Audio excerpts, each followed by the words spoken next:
Welcome to the Great New Me Reclaim Your Time series. This is a set of audio messages to help you eliminate time drains that slow down progress towards your goals and vision. A little bit of a background about me before I dive in. Coaching found me as a result of a series of life changes that led to me questioning what my purpose was. Prior to becoming a coach, I've run my own business as a consultant, helping founders scale their operations. And even before that, I worked as a consultant for a couple of the largest consulting firms on the globe, helping multinational organizations manage their growth and to implement change. I believe in coaching because I now know that we all have the right answers within us. It's just that the very busy, very noisy world we live in sometimes obscures that inner wisdom. So I use coaching to help people recognize and listen to their own inner wisdom again. In this series, I take a long, hard look at how we can sometimes get in our own way and as a result get much less done than we had planned or that we would have liked.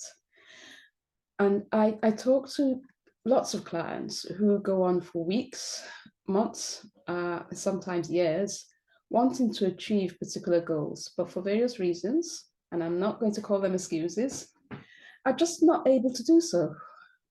What I've found is that at the foundation of these conversations, the real key to the obstacles creating the delay is rooted within the thinking patterns that are going on. And those patterns have been so ingrained as habits to the point that they happen automatically and they go unchallenged.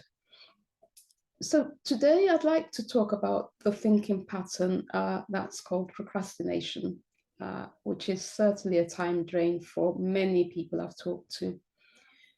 And if you're listening to this, I'm sure you've observed it before. You know something's important. It's been on your to-do list for days, weeks, sometimes months or years. And there's always a good reason why later would be a good time to start. Lots of examples I can think of that I've heard. Start of exercise can wait until the weather improves. Obviously you're not going to run in the ice. So good reason. Or delegating that tricky task will be done next time around because I'm in much too much of a hurry right now. Or writing the proposal can wait until I've done a bit of social media engagement. So they've got something to look back on. Or I'll make that call to the bank after I've sorted my laundry. Or I'll start eating healthy from the beginning of next month, or after my birthday, or once I get back from holiday. Like I said, there's always a good reason to put these things off, or what sounds like a good reason. But have we ever checked as to why we do this? Why do we end up putting off until tomorrow what we know we can do today? In the conversations I've had with clients and with myself, actually, if I'm honest, I've come to the conclusion that we exhibit this behavior pattern because we're trying to protect ourselves. We delay some activity or some change because somewhere in our subconscious, there's a threat sensed. That threat might be anticipating some physical discomfort. So, I might say, well, okay, I'm not going to go to the gym because if I go to the gym tomorrow, I'll be all achy and I don't want to be achy tomorrow. Or maybe the threat is, a threat of abandonment or rejection. I'm not going to send that proposal yet because I don't want it to not be accepted. I don't want to be rejected, basically. Or mental anguish. I'm not going to go to the gym because I'm so inept at using the equipment. People are going to laugh at me, and that will obviously be very hurtful. So there's all these threats that we think about, and putting off the action protects us, or at least we believe it protects us from that threat, that subconscious threat that we're feeling. And I think when I look at it from one sense, acting on a feeling of threat is certainly something that's to be welcomed. Because if we don't act on feelings of threat, we end up in dangerous situations. In fact, the main way humans have survived this far is because we do deal with threat. We notice, we sense threats, and we make sure we avoid it. Otherwise, we'd haplessly wander into dangerous situations and sadly end up being eliminated. So we're doing a good thing by acting on the threats we're feeling. And I've just said procrastination is acting on threat. So where's the problem? Why is procrastination an issue? And I think maybe this is a good time to think about the disadvantages of procrastination. And for me, given all the stories I've heard, I think the main two disadvantages of procrastination that I see are, number one, delay. Whatever it is, whatever benefit it is that we are trying to get from completing a piece of work or sending something out, whatever it is, or acting on something, if we don't do it, we delay getting that benefit. So if I delay exercising, then I delay getting fitter. If I delay sending that proposal out, I delay getting that piece of work, or perhaps miss out on it completely. And for those of us leading teams or running businesses, those sorts of delays can have knock-on effects for not just us, but the people we're responsible for. But beyond that, I think there's a further disadvantage. And this further disadvantage, I think, is actually more insidious, much more scary, in my opinion anyway. And that disadvantage is stress. When I put something off, even though I've put it off, I don't stop thinking about it. I don't stop worrying about it. I don't stop telling myself off about the fact that I've put it off. And that telling myself off, that castigation, that worrying is all creating stress.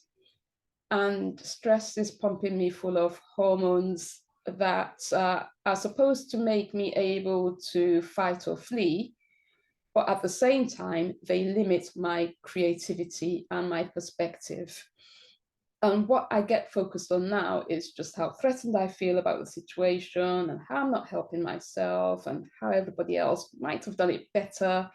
My thoughts start feeding on each other, making it even more difficult to deal with simple tasks that I perhaps could have gotten on with whilst I was procrastinating with this other bigger task. And if I go on, if I don't deal with my stress feelings or this feeling of helplessness,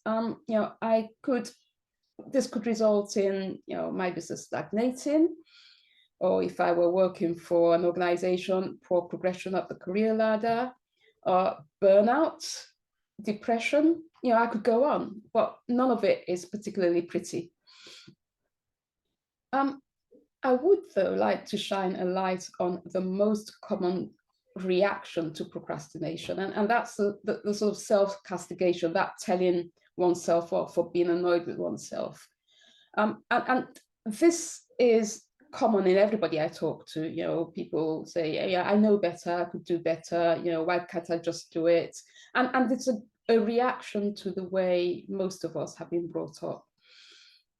We are taught to get on with things, and we need to have self-discipline, and we need to have willpower, and we need to work harder and do better. And therefore, we talk to ourselves like that as well. But the problem with talking to ourselves like that is that in itself increases the levels of stress that we're feeling.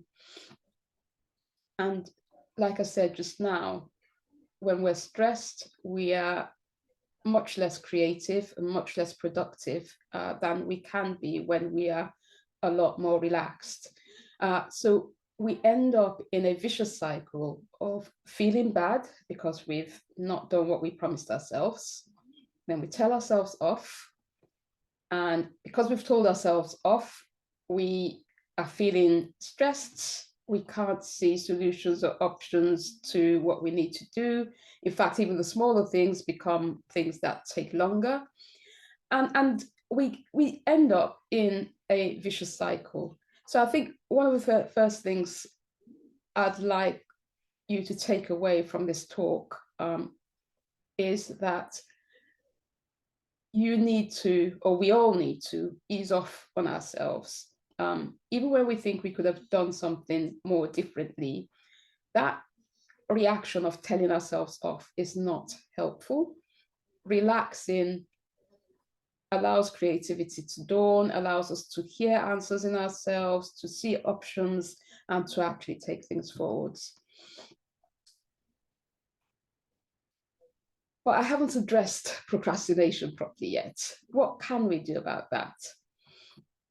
I think that we can actually take this threat avoidance and we can leverage it with intent and actually make it work in our favor. And I'll explain in a little bit more detail by looking at some examples. Because as a procrastinator, I'm procrastinating because my subconscious is sensing a threat and my subconscious wants to keep me safe. So it's asked me to delay taking action. It usually does this by saying, distracting me, saying, well, why don't you go and do this other thing first? So let's use an actual example. I've come across a problem with my website and I need to speak with the company that manages the domain. And as soon as I realize that that needs to happen, panic sets in. Instinctively, I don't want to make the call. So I say to myself, well, okay, I really don't want to do this. I'm going to go and sort out the laundry. Today's Sunday, there'll probably be long queues. Maybe I should do it during the week. And what's happened here is that my subconscious has seen a threat of some sort, I don't know yet, and it's keeping me safe by stopping me from making that call. It's diverted my attention to the laundry. So I go do laundry, but as I'm trying to do my laundry, I'm worrying about the website. I'm trying to figure out when I'll have time to make that call during the week. And I'm also realizing that the web changes I'd planned to make would now be delayed. And then another worry pops up. It's like, oh, okay. And I was going to send out that proposal. And should I still send that proposal without finishing that change on the website, just in case they go and have a look? And on I go, and all of a sudden I've got all this stuff floating around and cluttering my brain. And even the simple laundry I'm trying to do is becoming complicated because, I'm dealing with so much in my head. And the reality is it really doesn't need to be this stressful. And in the example I've just described, the underlying cause for the stress and delay is because I've missed a key step in the way I've dealt with that situation. I went directly from sensing this fact that I didn't want to make the call to acting on it. So I went directly from sensing a threat of some sort to acting on the threat. What I didn't do was to validate the threat. In fact, I didn't even clarify what the threat was. So if I go back to this example now, and my reluctance to call the domain company, and actually look into identifying what that threat is. Why do I feel like panic is setting? Why do I feel like I don't want to do this? What am I worried about? And the answer comes back, I really don't want to call a call center. They're just, they take forever, they ask lots of questions, and with a technical one, I might not be able to answer all the questions. Okay, So now I understand what I'm being threatened by. That's what I'm worried about. I don't want to call a technical call center. My next step is, okay, is this a valid threat? Is it, will I really suffer some sort of, disadvantage from calling this call center? Will it really be a long call? Will I really be kept on hold for a long time? Will I really not be able to answer those questions? And I think about it a little bit further. Actually, maybe my assumptions about it being a long wait and a long call, maybe those are based on other call centers a long time ago. And now that I'm thinking about it, I've called this company before, and each time I called them, it was much more painless than I'd anticipated. So actually, maybe I can call. Maybe I will call, and I call them. I can take action. So I call them. I make the call. The wait time, there was some wait time, but it was 2 minutes. And the lady on the other end was able to provide the information I needed quickly. So in this instance, it turned out that once I'd identified the threat I was worried about and validated it, I realized that there was no substance to the threat. But that's not always the case. I'll come clean. That's not always the case. Sometimes, there is substance to the threat. There is something to worry about. And we can take a different example. I've written some new content to go on my website, but I can't bring myself to put it up there. I keep putting it off. I can continue to put it off, or I can identify the threats. And this time I ask myself, why am I not ready? And the answer comes back, Ola, your writing sucks. Okay, fine. I've identified the threats. I feel my writing sucks. And that's something to be concerned about, because if I post rubbish writing up there, I might put people off working with me. But of course, my next step beyond identifying the threat is to validate that threat. Does my writing really suck? I think about that a bit further as well. And maybe, because if I think about it, I always prefer other people's revisions to what I start with. So actually, yeah, I'm onto something here. It's a good thing I didn't throw the information up there straight away. But now that I know what my concern is, and I know that I'm dealing with a valid concern, what am I going to do next? Well, straight away, now that I've thought about it, it's obvious. I can give my writing to the copywriter that I've worked with before, and she can do her magic, turn it into something that even I think looks great, and then we can put it up there. So all of a sudden, I've gone from putting it off to having a plan of action. But much more importantly, I'm no longer worried about it. I'm not worried about the fact that I've got that content sitting there. It's not on my website. I know it's got to get there, and I've not done anything about it, because now I know I'm just going to give it to this lady to work on. So I think, in summary, what I'm trying to get at is that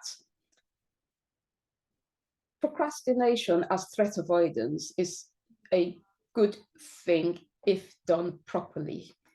The problem with the way most people use procrastination is that we jump from feeling threatened to acting on the feeling without pausing to identify the threat and to validate whether or not the threat is true. And if we are to deal with procrastination effectively, we need to insert a couple of steps. And those steps come between when we sense that threat and when we begin to act. The steps we need to take are to acknowledge the fact that we're sensing a threat, to identify what that threat is that we're sensing, validate how real the threat is, and then deal with the validated situation with objectivity. I'll turn to another example just to put this in context. I keep putting off contacting a previous client that I'd like to re-engage with. So instead of just continuing to put it off, I tackle it by identifying the threat. Why do I feel threatened? If I think about it, the answer that comes back is that there's a fear of rejection. It's been a moment.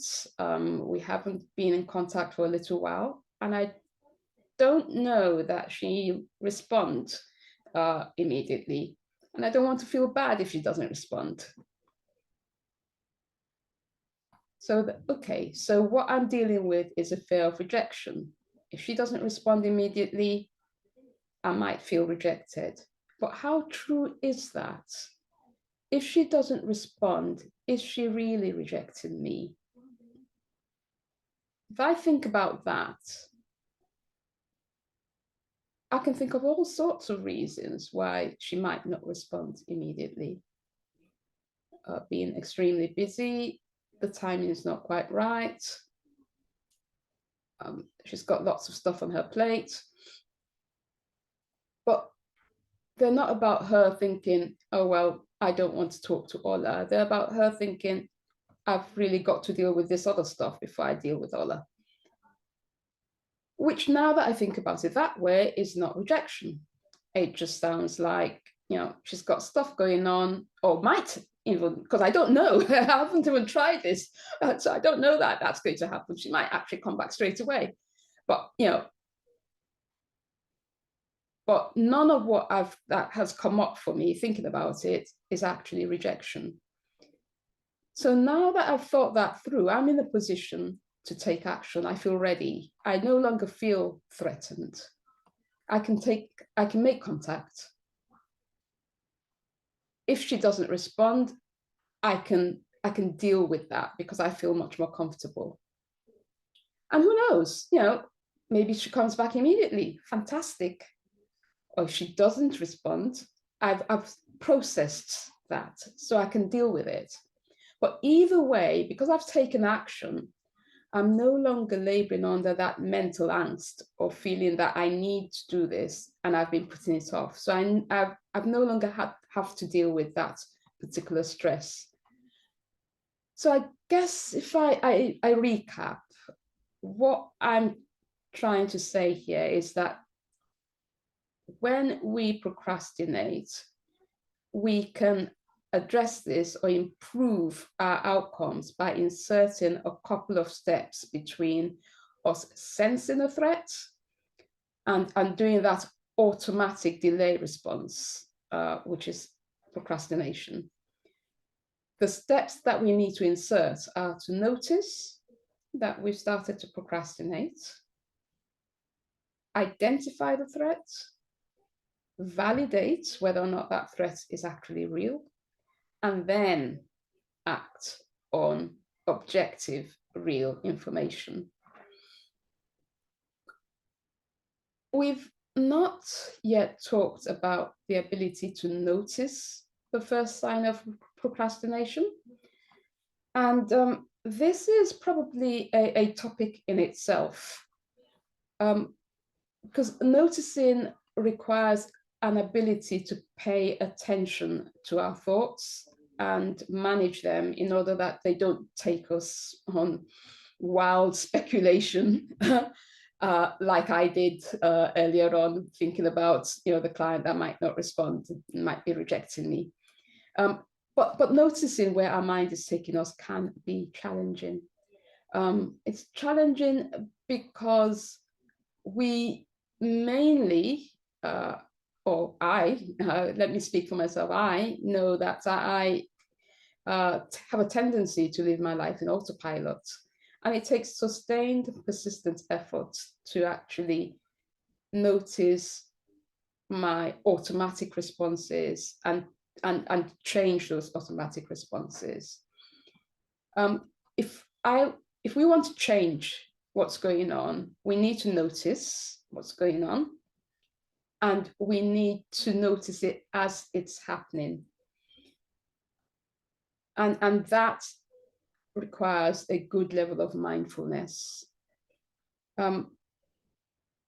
Mindfulness is a huge topic, and what I'll say is that the benefits of increasing one's mindfulness are immense. That said, it's the very first step required to deal with procrastination. So if you want to deal with procrastination, you will need to increase your levels of mindfulness. I'd suggest that you start your journey towards being more mindful as soon as you can. It's not as hard as it might sound. You don't need to go on a retreat. You don't need to sit in uncomfortable poses.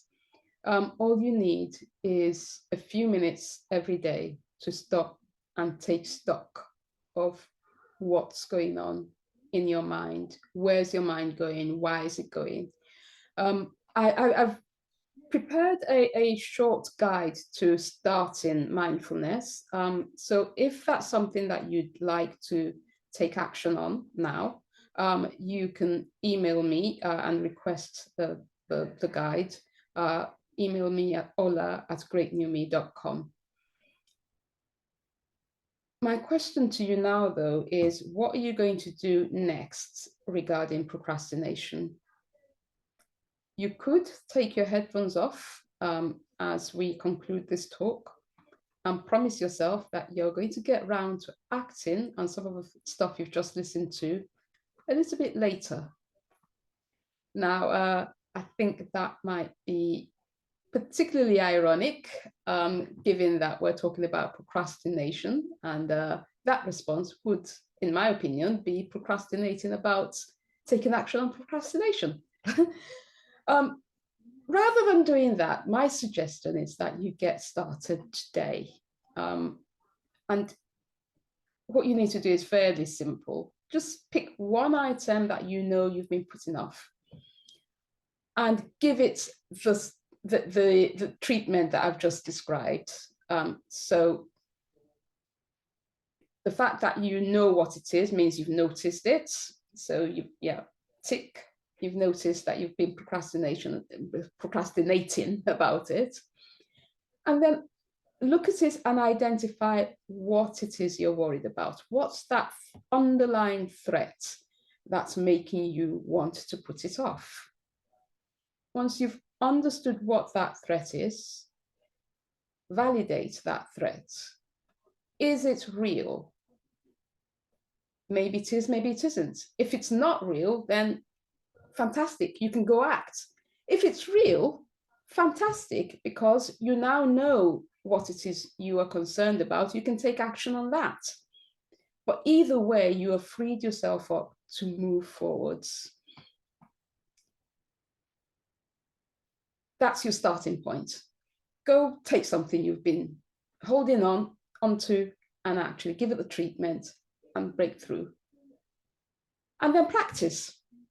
Do it tomorrow, do it next week, do it every day. Anytime you notice yourself holding back on something, delaying something, just take action. Notice, identify, validate, and then progress. As you do it more, it'll become a habit. And as I mentioned earlier, you can obviously start growing more mindful by getting the mindfulness guide. And also, if you feel you'd like some one-on-one help, you can email me and we can set up a time for a free session. I'll repeat my email for you so that you can take that down.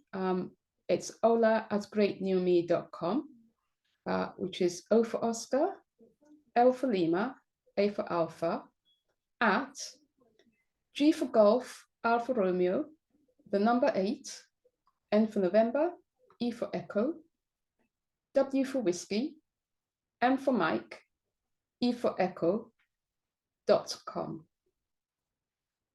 Thank you so much for listening. Well done on investing in yourself. Always remember, to see a change, you need to make a change. I wish you everything that you wish yourself. Until next time, thank you.